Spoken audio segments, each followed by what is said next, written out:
What is going on, everybody, and welcome back to the channel. And today I'm going to be talking about the 10th installment in the Saw franchise, properly titled Saw X. So Saw X is, like I said, the 10th installment in the Saw franchise, but it takes place in between Saw 1 and 2, so technically this is Saw 1.5. I get why it's called Saw X, but it kind of would have been funny if the movie was called Saw 1.5. And Saw X brings back Tobin Bell as Jigsaw, as well as Shawnee Smith as Amanda, who were welcome returns after being absent from the previous entry, Spiral. When it comes to the Saw franchise, I'm honestly not that big of a fan of the franchise as a whole. There's entries that I obviously do like, but there's also a lot of entries that I have no interest in ever watching again. I obviously love the first one. It's still the best one. I do like Saw 2. There's parts of Saw 3 that I like, but I don't really care for the rest of Saw 3. I did enjoy Jigsaw, and I really enjoyed Spiral. That came out a couple years ago. All the other entries... Oh, and Saw 6. I did enjoy Saw 6. But the other ones... I just never want to watch those again. Nevertheless, I was still pretty excited to see Saw X. I've been pulling through for another great entry in this franchise, and the trailer really got me interested. It got me curious. I was like, okay, this could be a pretty good movie. Hopefully it's pretty good. And I'm surprised to say that Saw X is not pretty good. It's great. I'm so shocked to say that Saw X is the best since the first one, and it could be a contender for the best of the franchise overall. I'm actually pretty shocked to admit that. I do love the first movie, and in reality, I would say the first movie is the best one, but man, Saw X is close second. Is very close second. This movie really surprised me. With someone who is not a fan of the franchise as a whole, I am so surprised on how much I loved this movie. And that's another word that I'm surprised I'm using, because besides the first movie, I can't really say I love any of the other movies. I love the first movie, but when I walked out of the theater, I was saying to myself, I loved this movie. They did such a great job with this film.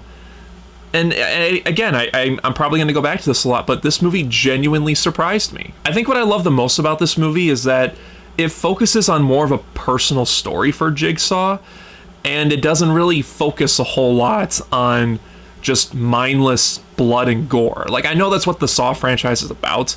They excel in mostly great, gory, bloody effects that are very impressive to watch. For the most part, Saw the final chapter had the worst effects in my opinion, but I liked that this movie, it wasn't just the focus. Obviously, there's gory traps and lots of bloody, gory goodness that Saw fans are going to absolutely love.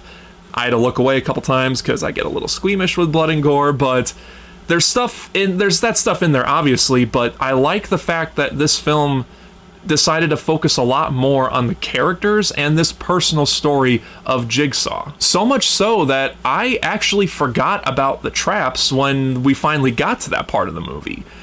And I was saying to myself, you know, if this Saw movie honestly didn't do traps, which I know is an automatic no-no for Saw fans. They want to see the bloody and gory traps, which I get, I understand, don't get me wrong, I would have been a little disappointed too, but with this film, I feel like I was saying to myself a couple times, you know, if the traps weren't a thing in this movie, I would have been okay with that. That's how much they focus on this story of Jigsaw, of Tobin Bell's character. Wow, did I really forget his? John Kramer, oh my god.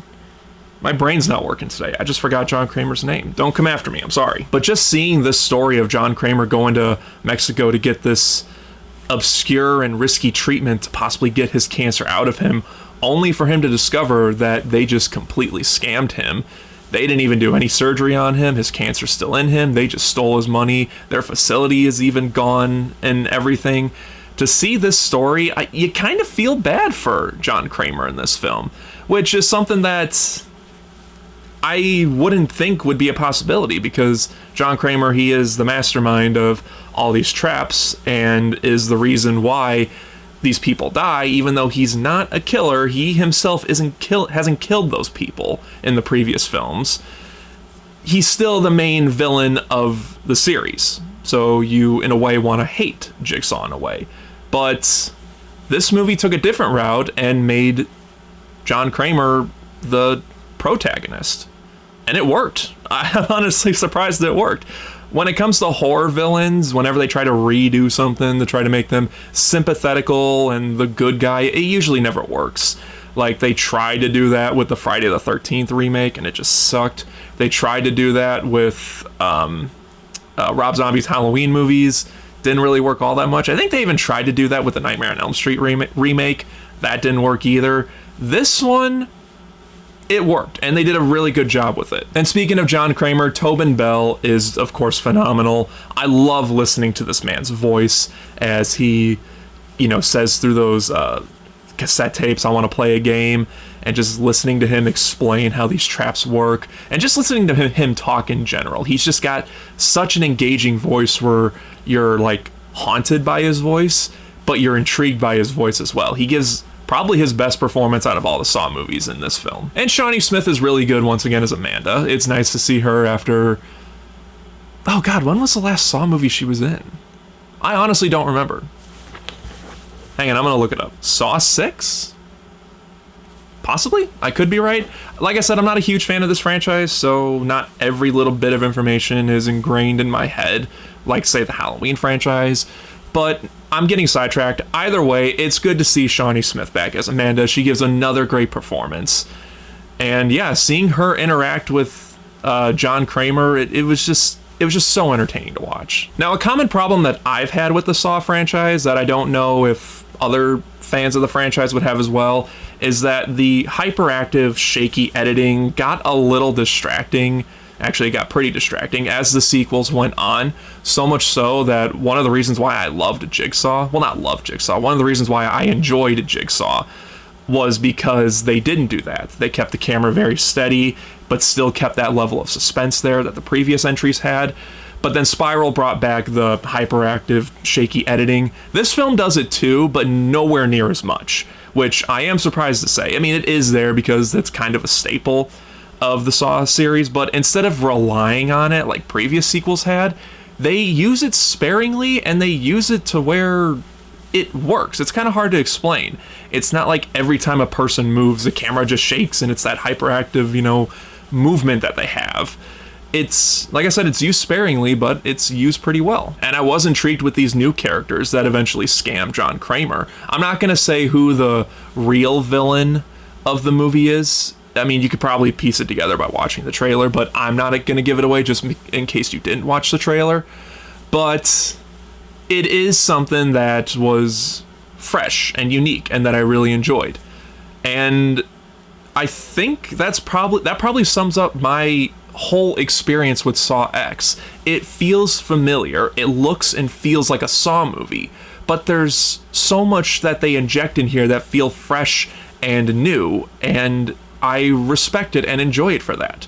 If you love all the Saw sequels, I cannot understand why you wouldn't enjoy this movie. If you don't like the Saw sequels, I would still say give this movie a chance.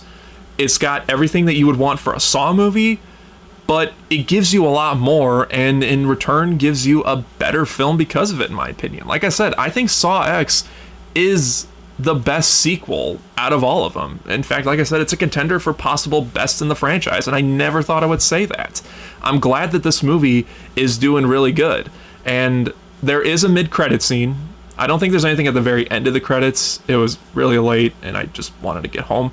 But there is a mid-credit scene. I don't know about a post-credit scene, so definitely stay for the middle of the credits, because there is something that you're going to want to see that could be a possible setup for a next sequel. We'll see.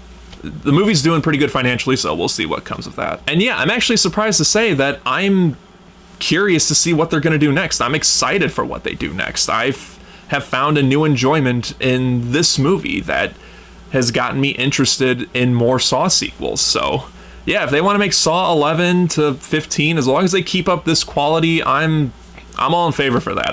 Like I said, they really did a great job with this one. And I think Saw X is a definite Blu-ray purchase. Again, I am surprised to say that as someone that's not a huge fan of this franchise, but here we are. I can't honestly say enough good things about this one without getting into spoilers. But like I said, if you love the Saw franchise as a whole, you don't get the hate that the sequels get, I don't see a problem why you wouldn't like this movie. And if you're someone like me that doesn't really care for a lot of the sequels, I would honestly still give this movie a chance. You might be surprised just like I was. So guys, that is my review for Saw X. Just like always, let me know what you thought about it down in the comment section below, if you've seen it, and where do you rank it amongst the Saw series. If you've seen all the movies, whatever your thoughts on everything is, let me know in the comment section below. And just like always, guys, thank you again so much for watching. I got a 4K Blu-ray review for the movie Prey, hopefully coming out very soon. If not, it'll probably be out next week, so look forward to that, as well as more videos that I'm hoping to do very soon. Guys, thank you again, as always, for watching. I really, really do appreciate it. If you enjoyed this video, then don't forget to like and share it. Subscribe right here if you haven't already, and until next time, guys, take care.